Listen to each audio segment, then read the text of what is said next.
సుమన్ టీవీలో మీ business promotions కోసం ఈ కింది నెంబర్ను సంప్రదించగలరు.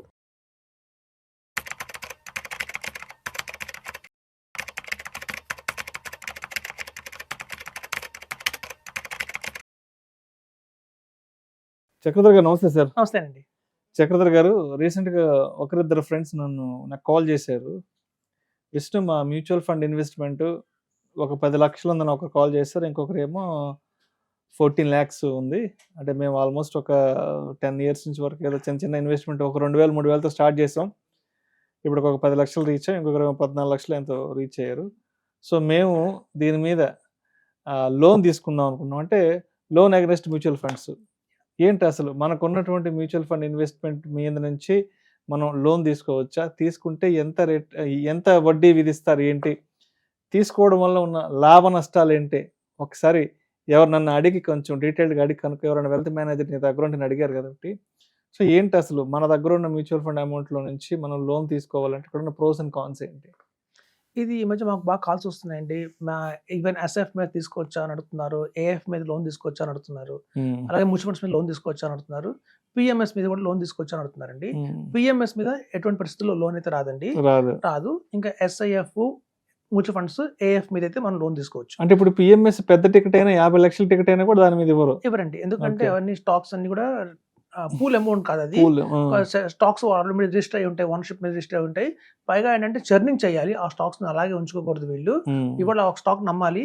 ఇప్పుడు చూడండి, లోన్ ఎందుకు ఇస్తున్నారంటే మన దగ్గర ఉన్న వాల్యూ ఆఫ్ స్టాక్స్ కానివ్వండి, వాల్యూ ఆఫ్ మ్యూచువల్ ఫండ్స్ కానివ్వండి, వాటిని కొలెటరల్ గా తీసుకుంటున్నారు. అంటే వాటిని తాకట్టు పెట్టుకుంటున్నారు. ఎప్పుడైతే కనుక వాటిని తాకట్టు పెట్టుకున్నారో వాళ్ళు, అవి ఫ్రీజ్ అయిపోతాయి అన్నమాట. ఇప్పుడు మీకు వాస్తవంగా జరిగిన ఇన్సిడెంట్ చెప్తానండి. ఒకతనికి 50 lakhs దాకా పోర్ట్ఫోలియో ఉంది మ్యూచువల్ ఫండ్స్ లో. 50 lakhs దాకా. అయితే 50 lakhs దాకా ఉన్నప్పుడు అతనికి ఏంటంటే ఒక హౌస్ కొనుక్కోవాలి అని ఒక కోరిక కలిగింది. ఒక ఇల్లు కొనుక్కుందాం అని చెప్పి. అయితే ఒక అడ్వైజర్ని సంప్రదించారు. సంప్రదిస్తే ఆ అడ్వైజర్ ఏం చెప్పారంటే, ఇప్పుడు కొత్తగా మీకు తెలియదు అనుకుంటాను ఈ విషయము. ఫస్ట్ ఆయన ఏంటంటే విత్డ్రా కోసం వెళ్ళారు. అంటే నాకు ఆ మ్యూచువల్ ఫండ్స్ లో 50 లక్షలు ఉన్నాయి కాబట్టి నాకు ఒక 20 lakhs తీసి ఇచ్చేయండి, నేను డౌన్ పేమెంట్ చేయాలి, నేను ఇల్లు కొనుక్కుందాం అనుకుంటున్నాను సో అని వెళ్తే ఆయన చెప్పారు, అయ్యో అలా పని చేయకండి, ఇప్పుడు మార్కెట్ చాలా డౌన్ లో ఉంది, ఇప్పుడు తీస్తే మొత్తానికి నష్టం వస్తుంది. ఈ మధ్య మేము కొత్తగా ఒక స్కీమ్ మొదలు పెట్టాము, మ్యూచువల్ ఫండ్స్ అగైనెస్ట్ లోన్ అనమాట. సో మీరు 50 lakhs కదిలించక్కర్లేదు, ఇవి ఇట్లాగే ఉండనియండి, వీటి మీద కావాలంటే మీరు 20 lakhs దాకా కూడా లోన్ తీసుకోండి. అలా లోన్ తీసుకోవడం వల్ల మీకు కలిగే 2 లాభాలు ఉన్నాయి. మీరు డౌన్ మార్కెట్లో మీరు అమ్మట్లేదు, స్టాక్స్ అమ్మట్లేదు, మ్యూచువల్ ఫండ్స్ అమ్మట్లేదు కాబట్టి రేపు పొద్దున అప్సైడ్ మార్కెట్ వచ్చినప్పుడు మీరు అలా అమాంతం పెరుగుతుంది. మీరు ఫర్దర్గా ఎస్ఐపి చేసినా చేయకపోయినా కూడా ఈ 50 lakhs కనుక ఇట్లాగే ఆపేసి ఉంచితే రేపు పొద్దున ఫ్యూచర్లో మనకి 50 lakhs కనీసం 1.5 crores 2 crores దాకా వెళ్తుంది వాల్యూ. కాబట్టి మీరు అనవసరంగా ఇన్నాళ్ళు కష్టపడిందంతా మీరు పోగొట్టుకున్న వాళ్ళు అవుతారు అమ్మితే. కాబట్టి లోన్ అగైనెస్ట్ మంచి ఆప్షన్ ఉంది, తీసుకోమని చెప్పారు. ఆయన కూడా బాగా నచ్చింది వినంగానే. నిజమే కదా, నా అనవసరం రిడీమ్ చేయట్లేదు, నాకు లోన్ వస్తుంది.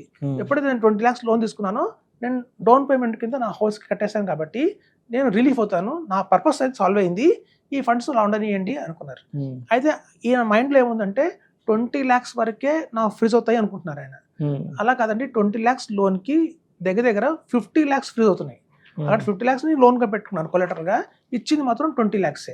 సో ఆ 20 lakhs ని ఆయన లోన్ తీసుకొని స్టార్ట్ చేశారు. స్టార్ట్ చేస్తే ఏమైందంటే వాళ్ళు ఇంకా అతనికి ఇంకొంచెం ఎక్స్ట్రా పడింది. ఆయన అనుకున్న 20 lakhs డౌన్ పేమెంట్ సరిపోతుందేమో, హోమ్ లోన్కి 1 crore ప్రాపర్టీకి 20% కడితే సరిపోతుంది కదా అనుకున్నారు. తీరా బ్యాంక్ వెళ్ళిన తర్వాత ఆయన శాలరీని పరిగణనలోకి తీసుకొని, ఆయనకున్న ఎక్స్ట్రా ఈఎంఐస్ ఏవైతే కార్ లోన్స్ ఏవైతే కొన్ని ఉన్నాయో అవన్నీ పరిగణలోకి తీసుకొని వాళ్ళు చెప్పింది ఏంటంటే, ఇది సరిపోదండి, ఇంకా అదనంగా 10 lakhs మీరు ఇంకా కట్టాల్సిందే అన్నారు. ఇంకో 10 lakhs కట్టాల్సిందే అన్నప్పుడు ఆయనకి షాక్ అయ్యారు. అయ్యో బాబు, నేను 20 lakhs అనుకున్నాను, ఇప్పుడు అదనంగా 10 lakhs ఎక్కడి నుంచి తీసుకొస్తానని మళ్ళీ మ్యూచువల్ ఫండ్ హౌస్కి వచ్చి, నాకు వద్దు, ఈ లోన్ ఏమొద్దు, మీరు తీసేసుకొని నా డబ్బులు నాకు ఇచ్చేయండి అన్నారు. కామన్గానే ఈ లోన్ క్యాన్సిల్ చేసేయండి. క్యాన్సిల్ చేసేస్తే వాళ్ళు ఏమన్నారంటే, అలా కుదరదండి అని చెప్పారు. ఇది చాలా మంది ఇట్లా 50 lakhs మేము కొలెటరల్ పెట్టుకొని మీకు 20 lakhs లోన్ ఇచ్చాం కాబట్టి మీరు 20 lakhs రీపే చేయండి. ఫస్ట్ మీరు 20 lakhs రీపే చేసిన తర్వాత మొత్తం ఫ్రీ అవుతాయి, అప్పుడు మీరు వాటిని అమ్మేసుకోండి అని చెప్పారు.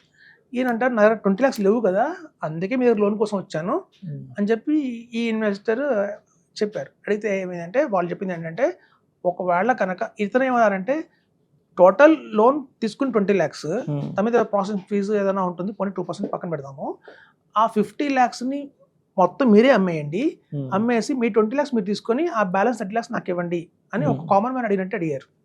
వాళ్ళేమన్నారంటే అలా అలా అవ్వదండి, అది మీరు ఎక్కడన్నా లోన్ బయట నుంచి లోన్ తెచ్చుకోండి, ఫ్రెండ్స్ నుంచి తెచ్చుకోండి లోను, ముందు లోన్ అంతా రీపేమెంట్ చేసిన తర్వాత మాత్రమే మీకు ఫ్రీ అవుతాయి, అప్పుడు మీరు అమ్ముకోండి అని అంటే, ఇతను అలాంటి థాట్స్ నాకు లేవు కాబట్టి మొత్తం అమ్మేయాల్సిందని చెప్పి ఆయన కొంచెం గట్టిగా అడిగారు. దాంతో ఏం చేసిందంటే కంపెనీ వాళ్ళు మొత్తం ఆయనకున్న 50 lakhsని మొత్తం అమ్మేశారు. మొత్తానికి అమ్మేసి ఈ 20 lakhs వాళ్ళు తీసుకొని వాళ్ళకి ఇవ్వాల్సిన 20 lakhs ఇంక ఇచ్చారు కాబట్టి ఆల్రెడీ ఆ బ్యాలెన్స్ 30 lakhs ఏవైతే ఉన్నాయో అవి అతనికి పేమెంట్ ఇవ్వడం జరిగింది. దీనివల్ల ఏమైందంటే డ్రాబ్యాక్, అతని సిబిల్ స్కోర్ పడిపోయింది. ఎప్పుడైతే కనుక మనం లోన్ రీపేమెంట్ చేయకపోతే మనం కనుక కంపెనీ దగ్గరికి వెళ్ళి మొత్తం మీరే అమ్మేసి మీకు రావాల్సింది మీరు తీసుకొని నాకు రావాల్సింది నాకు ఇవ్వండి అని ఎప్పుడైతే అంటారో అప్పుడు ఆ పని చేయొచ్చండి. ఆ చేసిన వల్ల ఏమవుతుందంటే మన సిబిల్ స్కోర్ పడిపోతుంది. అప్పుడు నేను ఆ డబ్బులు తీసుకుని మళ్ళీ బ్యాంక్ వెళ్ళినప్పుడు, హోమ్ లోన్కి వెళ్ళినప్పుడు వాళ్ళు చూసింది ఏంటంటే ఇప్పుడు మీ సిబిల్ స్కోర్ పడిపోయింది కాబట్టి మీకు లోన్ ఇవ్వమని చెప్పి రిజెక్ట్ చేశారు. సో ఆయనకి ఇక్కడ లాస్ అయ్యారు, అక్కడ లాస్ అయ్యారు. సో కాబట్టి లోన్ అగైనెస్ట్ ఎప్పుడు తీసుకోవాలి అంటేనండి, మన దగ్గర 50 lakhs ఉన్నా కూడా కేవలం 10% మాత్రమే, ఒక 5 lakhs 6 lakhs మాత్రమే మనం లోన్ తీసుకోవాలి తప్ప మాక్సిమం లిమిట్ ఆఫ్ 30% to 40% తీసుకోకూడదండి. అలా తీసుకుంటే మాత్రం మళ్ళీ వాడు మనమే రీపే చేయాలి దాన్ని. సో రీపేమెంట్ కూడా 10.5% ఉంది బయట rate of interest. Home loan 8.5% ఉంటుంది. కావాలంటే టాప్అప్ లోన్ తీసుకోవచ్చు హోమ్ లోన్స్ మీద. సో కాబట్టి ఇది అంత ఈజీగా అనుకున్నంత ఈజీగా లేదండి. బయట మార్కెట్లో చాలా స్ట్రగుల్ అవుతున్నారు. ఒక 2 minutes లోన్ ఇస్తామంటారు. మీరు ఎప్పుడైనా మీకు కనుక వాల్యూ ఆఫ్ పోర్ట్ఫోలియోలో కనుక 5 lakhs కనిపిస్తుందంటే పక్కన ఒక బటన్ ఉంటుందండి, మీరు you are eligible to 2 lakhs of loan అని చెప్పి మీకు కనిపిస్తుంటుంది. దాన్ని క్లిక్ చేయగానే 2 daysలో మీ అమౌంట్ మీ అకౌంట్లో ఉంటుంది. అంత ఫాస్ట్గా డిస్బర్స్ చేస్తున్నారు. కానీ రీపేమెంట్ ప్రాసెస్ మాత్రం కొంచెం టఫ్గానే ఉందండి. ఈ రీపేమెంట్ చేయటము, మళ్ళీ మనం ఫ్రీజ్ అయిపోయిన యూనిట్స్ అన్నింటినీ ఫ్రీ చేసుకోవడం కూడా కొంచెం టఫ్గానే ఉంది. ఇవన్నీ కూడా పరిగణలో పెట్టుకోవాలి. చాలా మంది చేసే పెద్ద పొరపాటు ఏంటంటే, ఇప్పుడు మార్కెట్ బాగా డౌన్ అయింది కదా, నేను లోన్ తీసుకుని మళ్ళీ రీఇన్వెస్ట్మెంట్ చేస్తాను, మ్యూచువల్ ఫండ్స్లో పెడతాను, అలా పెట్టినందువల్ల నాకు ఇంకా అత్యధికంగా లాభం వస్తుంది అనుకుంటారండి. సో అది కూడా పెద్ద డ్రాబ్యాకే.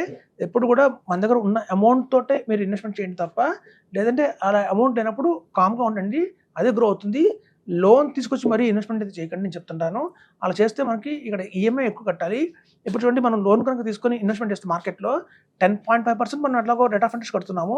మనకి 13% 20% వర్కౌట్ అవుతేనే అది లాభంగా ఉంటుంది. మార్కెట్ ఇంకా ఫర్దర్గా డౌన్ అయ్యి ఇది 13% కూడా రిటర్న్ ఇవ్వకపోతే, 10% కూడా రిటర్న్ ఇవ్వకపోతే ఇక్కడ అవసరం వడ్డీ కూడా ఎక్కువ కట్టాల్సి వస్తుంది మన ఇన్వెస్ట్మెంట్ మీదే. సో అలాంటి పనులని చేయొద్దని చెప్తానండి.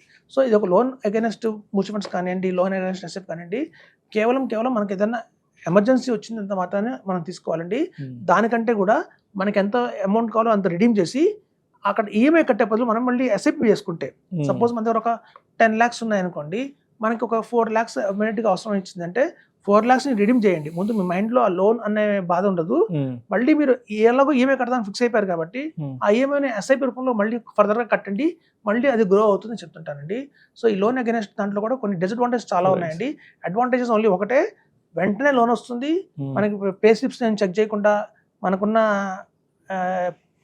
ఐటీ రిటర్న్స్ ఇవ్వకుండా, కోలెటరల్ ఏం పెట్టకుండానే మనకి వెంటనే అయితే లోన్ అయితే వస్తుందండి. వితౌట్ హ్యాజల్ ఫ్రీ లోన్ అయితే వస్తుంది, వితిన్ 1 day వస్తుంది లోను. కానీ రీపేమెంట్ కానీ అంటే ఆ ప్రాసెస్ కొంచెం టఫ్గానే ఉంది. డిసడ్వాంటేజ్ కూడా చాలా ఉన్నాయండి చెప్తారు. Thank you sir, thank you so much Chakradhar గారు. మన మ్యూచువల్ ఫండ్ ఇన్వెస్ట్మెంట్ మీద లోన్ తీసుకుంటే ఉండే లాభ నష్టాలు ఏంటి అన్న దాని గురించి చాలా చక్కగా తెలియజేశారు. Thank you so much sir. Thanks అండి.